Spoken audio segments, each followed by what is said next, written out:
दोस्तों नमस्कार, हिंदी की बिंदी चैनल पर आप सबका स्वागत है। मैं हूं डॉक्टर प्रदीप प्रसन्न और आप भी प्रसन्न होंगे ऐसा मुझे विश्वास है। तो आइए आज हिंदी व्याकरण, हिंदी भाषा, हिंदी साहित्य में कुछ नई बातें सीखते हैं।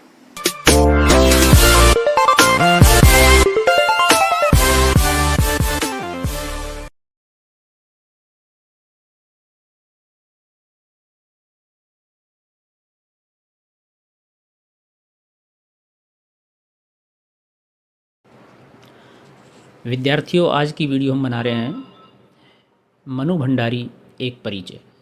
हिंदी की प्रतिष्ठित गद्यकार, कहानी एवं उपन्यास लेखिका मनु भंडारी के एक व्यक्तिगत एवं कृतित्व का परिचय यहाँ पर हम दे रहे हैं इस वीडियो के माध्यम से।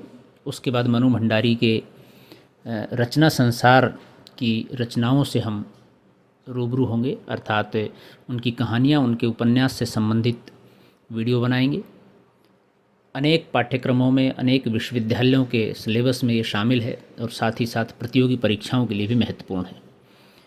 तो वीडियो प्रारंभ करने से पहले आप सबसे निवेदन है, यदि आपने हिंदी की बिंदी चैनल को अभी तक सब्सक्राइब नहीं किया है तो प्लीज़ उसे सब्सक्राइब जरूर करें, बेल आइकॉन को जरूर दबाएं ताकि कोई वीडियो आप मिस न कर पाएँ। हिंदी के लगभग सभी टॉपिकों को, साहित्य, व्याकरण एवं काव्य शास्त्र से संबंधित सभी बिंदुओं को हम वीडियो के माध्यम से स्पष्ट करते हैं। तो उसका अध्ययन आप ऑनलाइन यदि करना चाहते हैं तो हिंदी की बिंदी चैनल को सब्सक्राइब कर सकते हैं। तो आइए शुरू करते हैं आज की वीडियो। मनु भंडारी का जन्म 3 अप्रैल 1931 मध्य प्रदेश मंदसौर जिला में हुआ। बचपन का नाम इनका महेंद्र कुमारी था।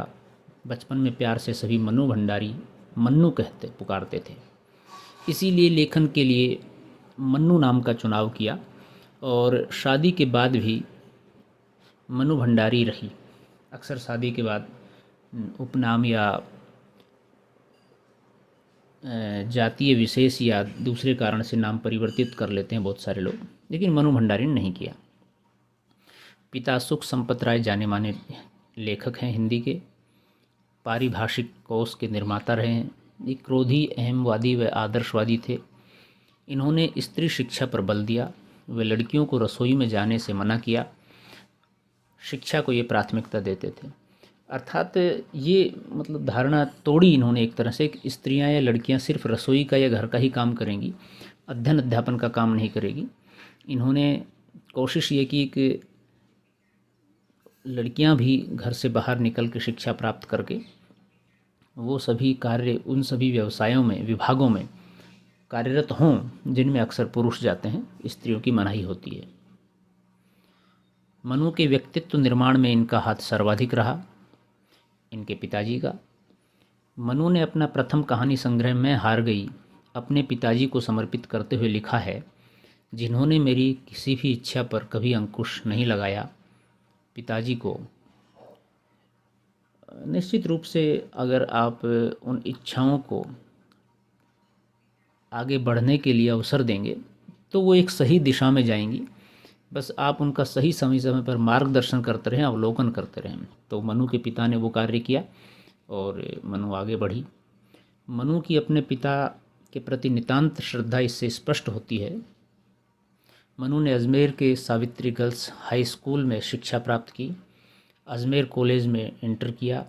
कॉलेज की प्राध्यापिका शीला अग्रवाल ने लड़कियों को देश प्रेम और अंग्रेज सरकार के विरोध में उकसाया, जिसके कारण मनु ने स्वतंत्रता आंदोलन में भाग लिया।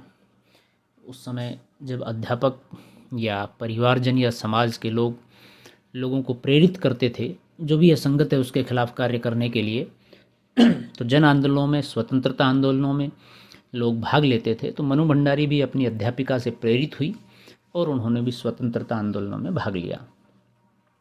स्वतंत्रता के बाद बहन सुशीला के पास कोलकाता से बीए की डिग्री हासिल की।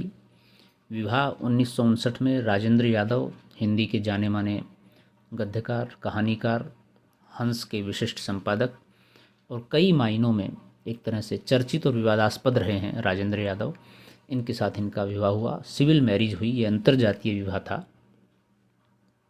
कृतित्व: मनु भंडारी ने कौन कौन सी रचनाएं लिखी? मनु भंडारी बहुमुखी प्रतिभा संपन्न हैं। इनके 5 कहानी संग्रह, 5 उपन्यास, 2 नाटक, 3 बाल रचनाएं प्रमुख हैं। ये इनका रचना संसार है, बहुत सीमित है, लेकिन इतने सीमित में ही काफ़ी चर्चित हैं।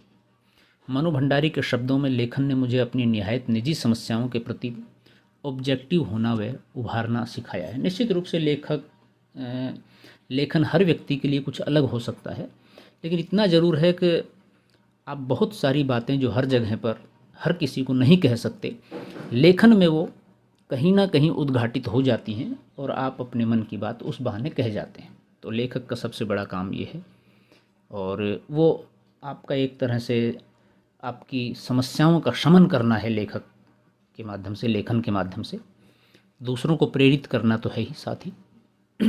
राजेंद्र यादव मनु के लेखन के बारे में कहते हैं, व्यर्थ के भावोच्छ्वास में नारी के आंचल में दूध और आँखों में पानी दिखाकर मनु ने पाठकों की दया नहीं वसूली।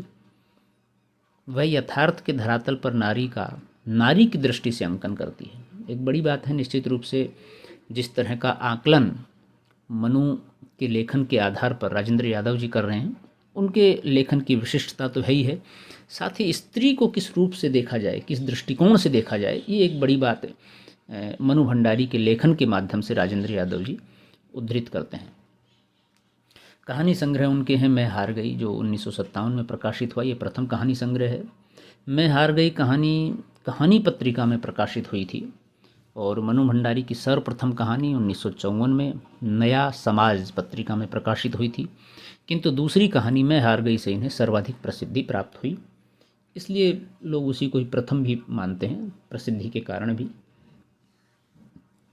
मैं हार गई नारी मन की अनुभूतियाँ इस कहानी में अभिव्यक्त हुई हैं। मैं हार गई कहानी संग्रह में कुल 12 कहानियाँ इस संग्रह में। अन्य कहानी संग्रह 3 निगाहों की एक तस्वीर, यही सच है, एक प्लेट सैलाब, त्रिशंकु, ये मनु भंडारी की कहानियाँ हैं। और मनु भंडारी की श्रेष्ठ कहानियाँ जो 1969 में राजेंद्र यादव द्वारा संपादित मनु भंडारी की श्रेष्ठ कहानियाँ हैं। मेरी प्रिय कहानियाँ 1979 में मनु भंडारी के द्वारा संपादित स्वयं की प्रिय कहानियाँ इस संग्रह में प्रकाशित की गई हैं। नायक खलनायक विदूषक मनु भंडारी की 50 कहानियों का संग्रह है। कथा पटकथा मनु भंडारी द्वारा लिखित धारावाहिक रजनी की पटकथा इसमें संग्रहित है। अब बात करते हैं इनके द्वारा लिखे गए उपन्यासों को लेकर के। हिंदी उपन्यास साहित्य में मनु भंडारी का अपना एक विशिष्ट स्थान है। कहानियों की भांति उपन्यास में भी आधुनिक जीवन की सार्थक अभिव्यक्ति मिलती है।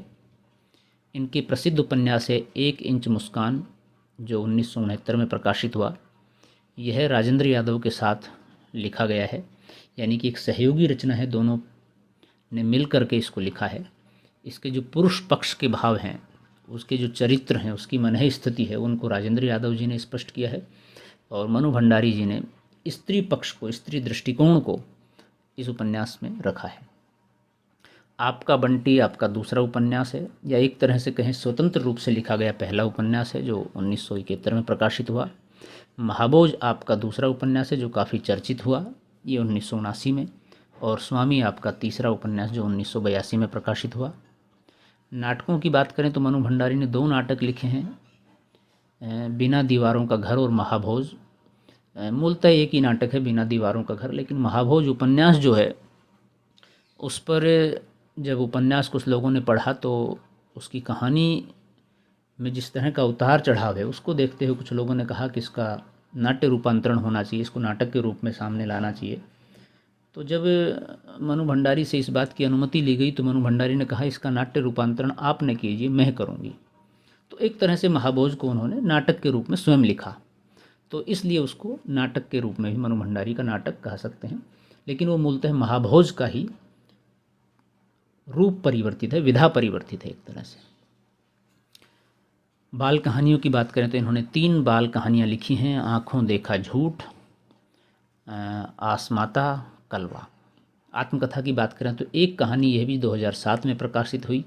ये इनकी एक तरह से ये आत्मकथात्मक कहानी है, पूर्णतः आत्मकथा नहीं है, क्योंकि इन्होंने साफ लिखा है इस पे संग्रह में प्रथम द्वितीय पृष्ठ पर जब अपनी बात लिखती हैं, तो पूर्णतः आत्मकथा नहीं है, आत्मकथात्मक जैसी है, ये कहानी रूपी है। तो इसमें काफ़ी कुछ अपने निजी प्रसंग हैं, राजेंद्र यादव जो इनके पति रहे हैं उनको लेकर के, अपने लेखन जीवन को लेकर के बहुत सारी बातें इसमें स्पष्ट की गई हैं। व्यास सम्मान 2008 में प्राप्त हुआ है। एक कहानी यह भी के लिए आपको। तो ये एक छोटा सा संक्षिप्त सा परिचय मनु भंडारी का इस वीडियो के माध्यम से हमने आपके सामने रखा। आशा करते हैं आप इससे लाभान्वित होंगे और मनु भंडारी की अन्य कहानियों और रचनाओं के लिए हम अलग वीडियो बनाएंगे। उसके लिए आप चैनल पर विजिट करते रहें, उसे सब्सक्राइब करें, देखते रहें। आज के लिए इतना ही। यदि आपके मन में अभी भी कोई सवाल है, कोई जिज्ञासा है, कोई प्रश्न यदि पूछना चाहें तो आप कमेंट्स के माध्यम से बता सकते हैं। हम उसका समाधान करने की कोशिश करेंगे। आज के लिए इतना ही। शुक्रिया, नमस्कार।